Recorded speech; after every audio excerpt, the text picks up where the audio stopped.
was talking about the child and the morality and the justice aspect of it. That really shows, people's double standards. I think this needs to be really looked into, sort of an introspection. I mean, why would you suddenly feel threatened and uncomfortable because your belief is in question? We live by our belief. Our action emanates from our belief. As adults, we do actions because this is what we believe something is right and wrong. I do charity because I think it is good to do charity. It's not that I'm forced to do charity.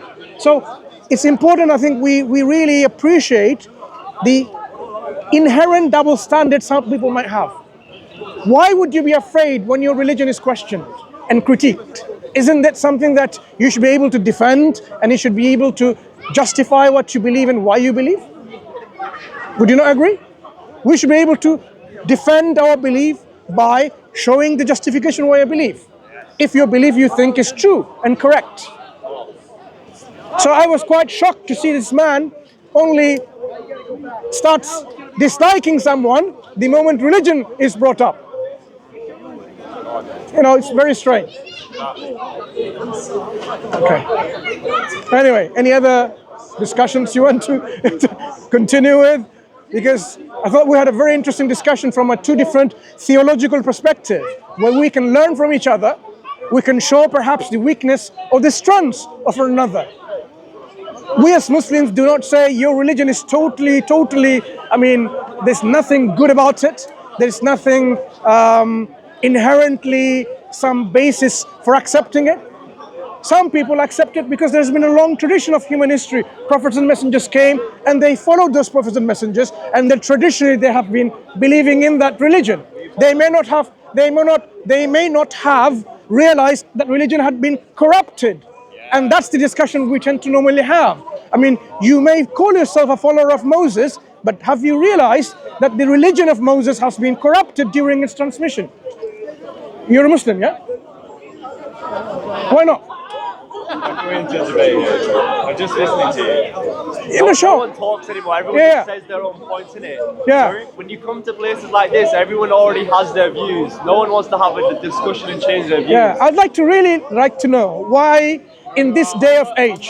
It's all for clips, innit? It's all for clips for YouTube, innit? It's not about YouTube, bro. Chill. It is, innit? Chill. Let them talk. I mean, are you willing to have a discussion outside the camera? No. So it's not the camera that's the issue then?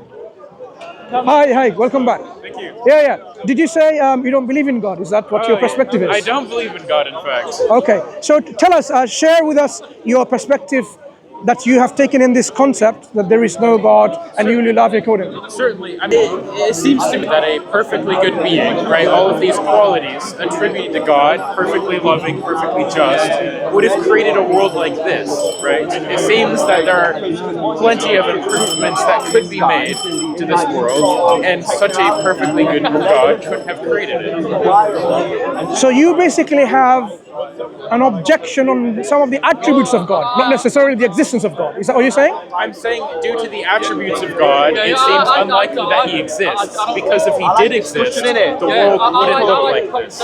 So if you were to use your reason and logic, and you just didn't believe that God had those two attributes, would you come to the conclusion that God exists? No. Then this is irrelevant then. The question now is, how do we determine, what was your basis of determination that God indeed does not exist? Well, I don't believe in God that is perfectly loving and just. So that's your reaction to a particular attribute of God. Okay, so describe God. Then I would like to know from you, because you are the ones rejecting God. If I told you, do you believe we exist? We? What is we? Like us? You and I? I do believe, yes. Okay, so we are something that exists. Yes. Okay. Can you conceptually, at least for the sake of argument, understand the opposite, which is not something, which is nothing? Yeah. Okay. If we exist now as something, could there have been a time where there was absolute nothingness? Probably, yeah. What is absolute nothingness as opposed to something? Remember I said the opposite. something when there's not something. And which is the absence of everything. Yeah. So how can the absence of everything bring about something? Would you mind sharing your reasoning for that? Well, there's a scientific proof in quantum physics called M theory, And currently are working on, that could lend us a reason to believe in that. But the issue here is, okay, tell me more about this M theory. How, from the M theory, non-existence can bring about existence. Well, we're still working on it, I suppose. So if you're going to work on something that you don't know about it, so that is like the science of the gaps theory, where science will explain eventually. This is one aspect of science, which is the M theory. So just like some people bring the God of the gaps, you are doing the classical science of the gaps. But I'm not saying it's necessarily a strong theory. I'm just saying there are other options. But I certainly think. What are the data to support a sound reasoning that something can come out of non-existence? Existence can come or rise from non-existence. I would say we don't have enough reason to know. Like we don't know right now. So we don't have anything. So basically, this is just a blind faith. Maybe, yeah, I think. Right. So let's leave out blind faith. Let's leave out blind faith, and let's use our reason, the faculty of intellect, to see whether we can understand this question that we're asking.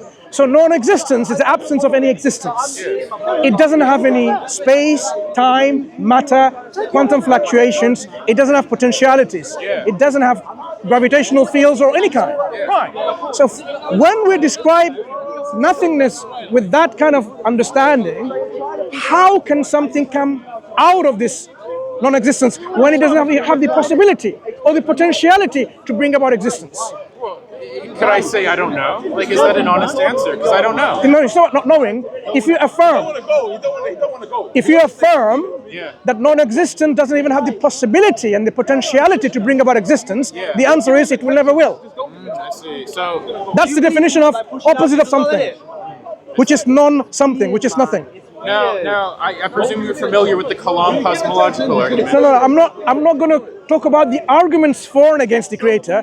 I want to really know your belief or your knowledge or your concept of not having a belief in a God must be rooted in something, right? Not rooted.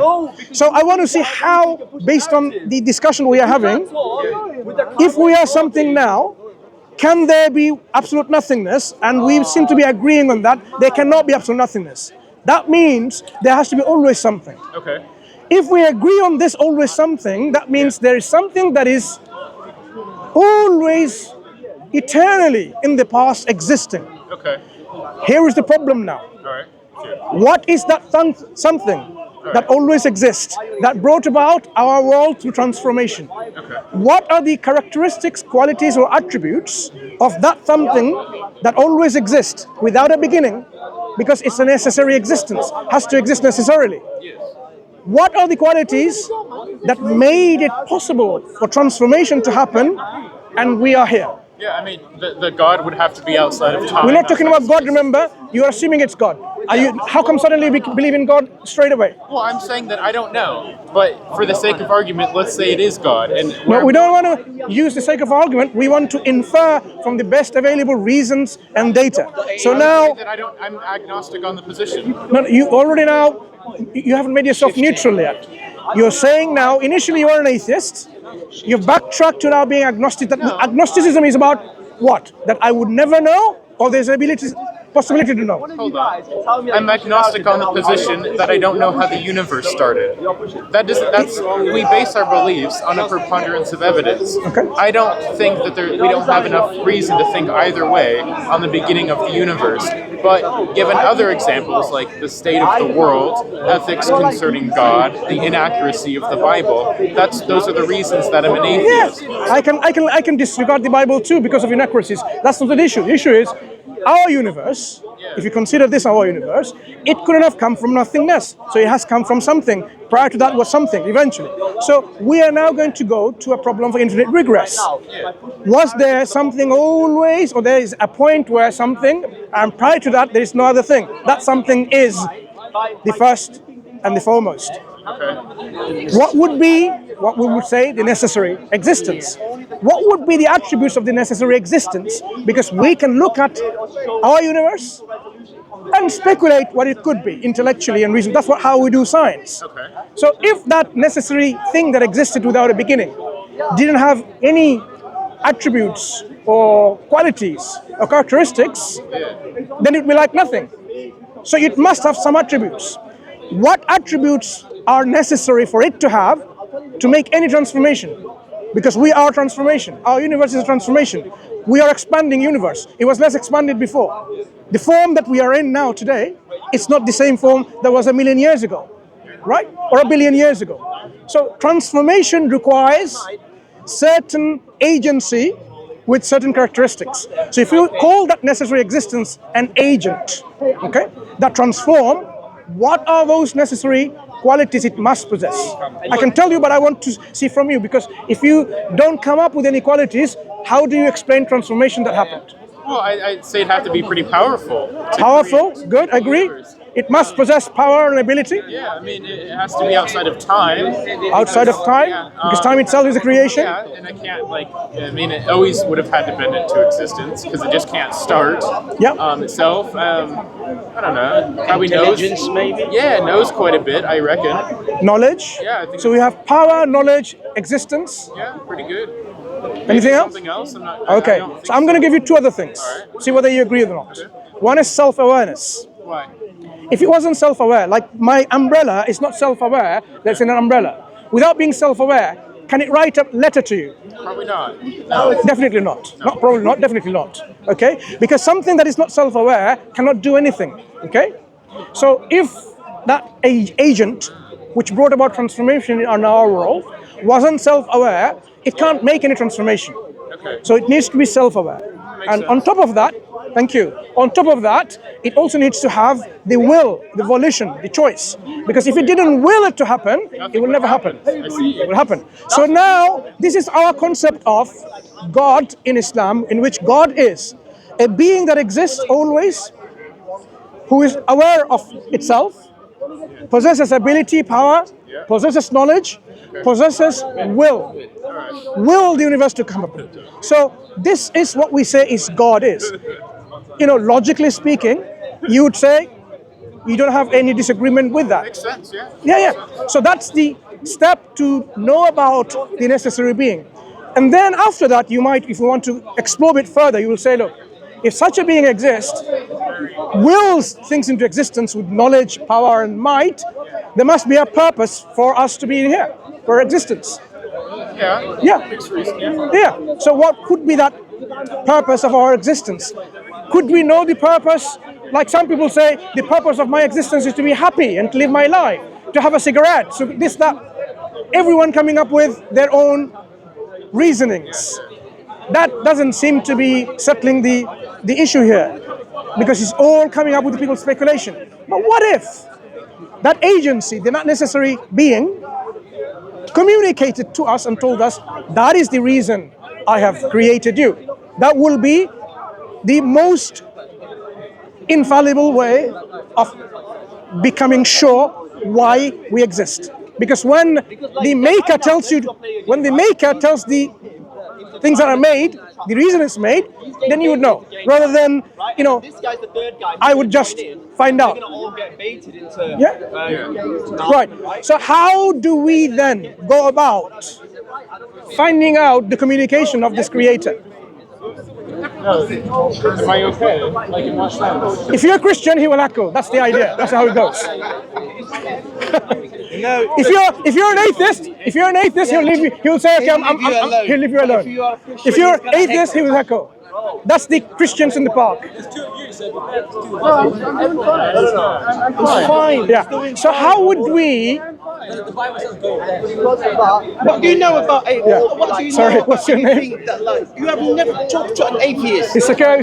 What's your name? What's your name? Nathaniel. Nathaniel, I'm Manur. Nice to meet you. Now, Nathaniel, how would we go about and find the communication from, let's call him the creator, because we are the creation, definitely, for sure. From our creator. So you're saying, how do we go about in finding these How messages? we can be sure about the communication? Because if there are signs of communication even within our own selves, in our DNA, for example, So clearly, the creator would also be able to communicate to the You're saying creation. there's signs of communication in our DNA. Can you expand upon that? Okay. For example, when the cells start dividing in an embryo, a human embryo, for example, Yeah. it's from the pluripotent cells, stem cells, eventually develop certain cell lines, right? Whether it's the myeloid cell line or other cell lines. Eventually, when cells form, they become differentiated and they seem to know the other cell. There's some kind of internal cognition between one cell to another cell. The cell that is going to form the heart, the tissue of the heart, they know where to gather within the human embryo, which point to travel to, and stick to the cells of the heart to form the tissue of the heart and eventually form the organ called the heart. The cells of the kidney does the likewise. The cells of the skin does likewise. Each cells, they migrate to their respective tissue to form the organ. So there's internal cognition, recognition, cognition, the ability to go together. Now, this is a code that is already programmed. You're saying it's sufficiently complex to call it divine. No, I didn't say anything of that. I am saying there is a program. A communication, a computer program is some sort of communication. It tells you instructions, zeros and ones and what to do. Likewise, in our DNA, all this instructions that we have in our base pairs, these are instructions, language, a programming language to form proteins to form organs eventually. So this communication is already programmed by our creator. It is not something that is, by the mass commonly believed, by chance and random mutation, by non-directed agency called evolution, is suddenly, over the millions of years by trial and error, that's what mutation is, has eventually formed this code. A critical mind will reject that because the information that is already within this code is such language, it defies saying this language was developed by itself. We don't get like English language just developing from space from no coder. Okay? Imagine I speak a language and you understand the same language. You understand the same language, and this language has rules of grammar, syntax, and so on. You would say it just didn't pop into existence like that because that's the level of complexity in a language is. So it took a long time. So it's not about length. You see, there is complexity has different levels. One which is like a repetitive sequence, but when this repetitive sequence has meaning attached to it, it becomes language. That is the highest level of complexity. So when we see something, you see, Darwinian evolutionists, they often, excuse me. Sorry. Okay, I'll come on this side because I can't hear you because of him, right? Okay, so when we have Darwinian evolutionists talking to us about there is no design, there's an illusion of design, do you know what we understand by design in the first place? Like, for example, I do not know the manufacturer of this umbrella because it doesn't say anywhere the company, right? Yes. But would I be able to sufficiently reason to say this is design? What does it have sufficiently for me to say this umbrella is design?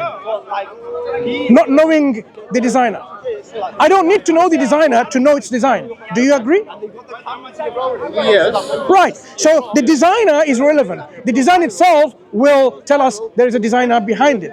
So when I look at an object, what do I see or need to see? What do I check for my assessment to consider this as a design? There has to be certain features. So when we examine this is an object, material object. When we're observing living objects, we can do the likewise and see what features does it have to elicit that this demonstrate design. Darwinian evolutionists, they want to somehow whitewash the idea of design and say, no, there is no design. That's the problem. It's a whitewashing. Yes. So now let's come back to the very point of the creator and the creation. Could we go on about the whitewashing of evolution? I'm interested what you have. I am more interested in before the life originated in this world, there was matter. Matter interacted. Physical laws were there. Physical laws manifested into physical reality. They enforced, for example, the laws of gravity, laws of electromagnetism. All of these laws, they enforce on things, objects. Yeah? Yeah. Existence. Okay. How does it do that? There is no biological evolution. So biological evolution is a comfort zone of atheists and agnostics, perhaps. So we want to remove this comfort zone and go one step beyond that and say, okay, fine. Physical laws, material universe demonstrates there is a design, but there is no biological evolution in this design because there is no evolvement, there is no development from simple to the other. So how do we then explain the existence of law, physical laws, and the implementation of these laws, unless we infer there is a lawmaker or a lawgiver which implements it? There's got to be something above those laws. Exactly, exactly. That makes sense. A highway code in a book codified cannot enforce the law in the highway, in a motorway, because these are just some letters constructed together in an English sentence, for example, which seems to be giving us a law. Do not drive on the opposite way in the motorway, for example, you get fined. But these things, the book doesn't know it exists, neither does the letters and the words know it exists. It cannot implement it. There are other human agencies or robots or artificial intelligence that we are programmed to make sure it implements it. So ultimately, physical laws are like these abstract things. They don't have self-awareness. They cannot implement things. So we are coming back to the same question about there is an agency, the creator, with ability and will, with self-awareness, with power, with knowledge, who has created this universe for a reason. And the only way we can know the reason without any doubts remaining is when the creator tells us what it is. Okay. So that's where the next step is finding out who is this creator, because there's a limit to speculation about this creator. Certainly. How can you, within a specific dimension or a time frame or a scope like this material universe, not outside it, understand the maker? Makes sense, yeah. There is a limitation of it. Yeah. So you can't speculate and say, oh, the maker is like X, Y, and Z, unless the maker tells you. So what the Quran tells us, what does the Quran tells us in Surah Al-Ikhlas about the maker, the qualities and attributes of the maker? That he is eternal. Okay. He is the one. One of them. One. Okay, we need to focus on that. One. Okay, well, he's one. He is the eternal. Yeah. Then there is nothing like unto him. So no similarities, no likeness, no comparison. Is this creator something that is originated, born? Does it produce offspring? It has got. It's pre-eternal. Okay. Azali, like was in Arabic, is Azali, pre-eternal. He is not a cause, but he is rather like what Aristotle say, the necessary being. Okay. So this concept of being, there's nothing like unto the creator. And he's one and only. One and only. One and only. Can there be? So now we do come across people talking about maybe there's many gods like that, many creators. Yeah. Okay. People who are polytheistic in nature or tritheistic in nature, like some of the Christians are, Trinitarian. Oh, sorry, I forgot one. He beget not, and he was not, neither was he. That's what I meant. Not originated doesn't originate others. Right. So when we see this concept, there can only be, in this understanding, one of such a necessary being. Because if there's more than one, then there will be something like it. Okay. And there will be conflict of will. Because this universe itself demonstrates that there's only one will in operation.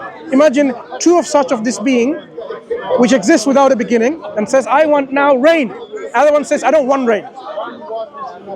Both of them cannot have the manifestation. Makes sense. So that shows you the uniformity of will means there's only one of such a being. Okay? Now, I hear that the Christians would say that Jesus and God have the same will. What would you say to that? That's a belief. We know that, but that's not the belief based on the Bible. Okay. Because in the Bible, as we read their Bible, not mine, their Bible, Jesus says, not according to my will, but according to the will of my Father who has sent me. Okay. So clearly distinguishing these two wills, one subservient to the other. Subservient to the other. So it's not like one will saying, it's according to my will, it's saying I am subservient. I'm subordinate to the other will. So that when you have two creators, one says, I will listen to you. So it's not sovereign. Okay. So sovereignty belongs only to one. Yeah. Thank you. So that is the message of Islam. That's the Islamic concept of God. Now, in this concept of God, because this now comes back to your question, which you had a problem to accept, how can God can be good and what's the other thing you about said? Powerful, and still, Self-aware. yeah, Essentially, problem of evil. problem of evil. Yes, Yeah. yes. What about the problem of good? Could you expand upon that? People talk about the problem of evil, but they talk about the problem of good. Yeah.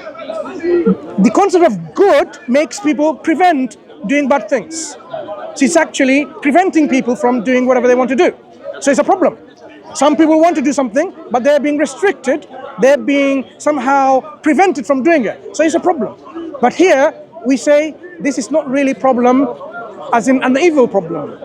This is something that is a problem to prevent bad actions taking place, evil action taking place. So it's actually a good thing. Just like if you see, for example, a police shooting someone on a criminal's foot, or on the leg, on the arms, who's just about to kill someone, is actually a good action. But the action itself looks like, oh, you're harming someone. Yeah. So we need to differentiate between what do we mean by good and what do we mean by evil.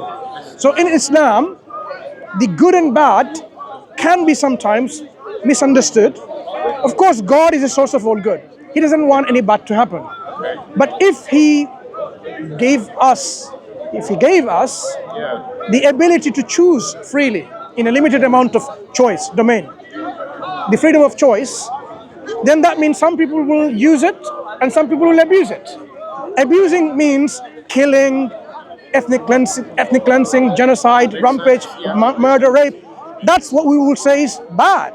But this happens because God granted you free will. If He stopped all of those things happening, then you have no free will. So you either have free will or you have no free will. But the fact that we have free will means God allows these kind of things to happen, but He doesn't approve of them. And that's why this constant reminder from God and a command from God, do good, avoid the evil. Don't do this, don't kill, don't rape, don't steal, don't oppress, and so on and so forth. But these things happens sometimes because of people's own choice, sometimes it's because what other people are doing on you, and so on and so forth. Like, we have created the hole in the ozone layer, and that's why we're getting skin cancer. We have polluted the sea, the land, and the air, and now we're blaming God for that. No, we are responsible. Yes. So in Islam, God is just, good, but He's wise. He allows all of these things happening in this world because of His wisdom. And because His wisdom is that He wants to test you, whether you really sincere, upright, truthful, you are a decent individual or not. Because that will determine your place in the hereafter. Because He wants you to live in the hereafter forever. But because of a free will, do you deserve to go there? Are you a person who, So that's why the test is here. And the test means there will be some loss of life, wealth, property. So in one of the chapters in the Quran, what says, we will test you something of the loss of life, loss of wealth, loss of cloth, loss of children. So just wrapping this up, I'll take your question. So this is why we see in this world like this. So what we say, the apparent existence of evil does not disprove the existence of God. It doesn't. In fact, some of the things that we see as evil is on the contrary. For example, pain. Some people say, why do we have pain and suffering? If we did not have pain, we would have been dead long time ago. For example, as I'm talking, imagine someone burnt my hand. It's all gone. I wouldn't even realize if there was no pain. But if there was like burning, I would retract my hand. That's what the child does. Why? Because pain is a defense mechanism to protect you from harm coming to you. So it's a good thing. So just because we see this kind of, some discomfort, it doesn't mean it's bad. Often, without the contrast of good and bad, you would not develop. You would not appreciate. Without having day and night, you wouldn't know what day is. What do you mean day? Because you have no concept of night. Exactly. So the opposites are given in the Quran by our Creator, who Himself calls Allah, which doesn't have any plural form, doesn't have a dual form, and so on, doesn't have a feminine, doesn't have a masculine. That's the name we can call upon our Creator, so that we connect with our Creator directly, right? Allah. Okay. It's not like God and goddesses and godmother, godfather, god uncle, godson. It's just Allah. It's Allah. Yeah. And to Allah belongs the most of the beautiful names, he says. All the attributes that we were talking about initially, God says to us, most beautiful names mean most perfect names, most perfect descriptions. Because why wouldn't it be? If a being that didn't exist with a beginning, meaning always existed, then that being is not dependent on anyone else or anything else. It's independent by itself. That means anything that it has will not be limited. So it will be all independent attributes. If it's power, there will be no limitation of power. If it's knowledge, there will be nothing to limit its knowledge. Likewise, goodness, truth, and so on and so forth. That is the Islamic concept of God. Make sense? Makes sense. You had a question, though, I think. Why can't you get free will without the worship? My friend, Nathaniel? Nice talking to you. Do you want a copy of the Quran? We can. Yes, yes. Do you have a copy of the Quran? Can you bring one for my friend or take him there? Okay, thank you. Why can we not have free will without worshiping God? Without the worship, yeah. Sure. Why were you created in the first place is the question. To have free will. No, to worship God with your free will. So how can I worship without free will? Free will is already what you have. Are you being forced to speak to me, or are you speaking on your free will? I have free will. Good. But So I don't God wants people to worship Him with free will, not under coercion. But I still have free will without worship.